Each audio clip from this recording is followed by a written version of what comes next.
এই যে ভাই একটা গরু এলো করস বিটের গরু বুঝছেন, জি এলো করস বিটের গরু। তো যাই হোক, দেশের জনগণের জন্য 2025-কে কেন্দ্র করে ঈদের পরে একবারে অফার দিয়ে দিলাম আজকে। এই গরুটি দেখেন, আমরা সাথে গৃহস্থের বাড়িতে যখন আমরা কিনতাম যে 850 দাম চাইছি, 8.5 লাখ। 8.5 লাখ টাকা দাম চাইছি। যাই হোক, আমরা সব কিছু ছাড় দিয়া একবারে অফার, যে অফারই 460 দাম চাইলে 560, বেচা বিক্রি 460। তারপরও জনগণের সাথে আলোচনার সাপেক্ষে ইনশাল্লাহ আমরা দিয়ে দিব। ওজন কেমন আছে ভাই? ওজন আছে ভাই 15 মন আছে, এটা 15 মন হবে। 15 মন 15 মন হবে। 15 মন, হ্যাঁ ভাই 15 মন তো কম হবে না ভাই। কম হবে না। যখন আমরা গৃহস্থের করে গেছি কয় 18.5 মন হবে, তাদেরটা তো আমরা ধরি না। তারপরে 15 মন হবে, 15 মনের কম হবে না। আচ্ছা আচ্ছা ভাই, এই যে আরেকটা, এই গরুটা দ্বিতীয় নম্বরটা দেখেন, তার মাজা, তার গেট আপ, বডি দেখেন, জি তার অবস্থান দেখেন, তার বডি দেখেন, পাছা দেখেন, তার গায়ে মাংস আছে কতটুকু, এটা দেখেন আগে দেখেন।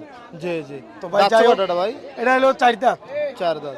দাঁতে 4টে। আচ্ছা আচ্ছা, কত চাইছেন? এগোটা ভাই দাম চাইলে 560, বেচা বিক্রি 445, 4,45,000। 445। ওজন কেমন আছে ভাই? ওজন 14.5-15 কাছাকাছি এরকম আর কি। আচ্ছা এই দুইটা গরুর মধ্যে 8 মনের ব্যবধান আছে, আপ ডাউন এতটুকুই বাস।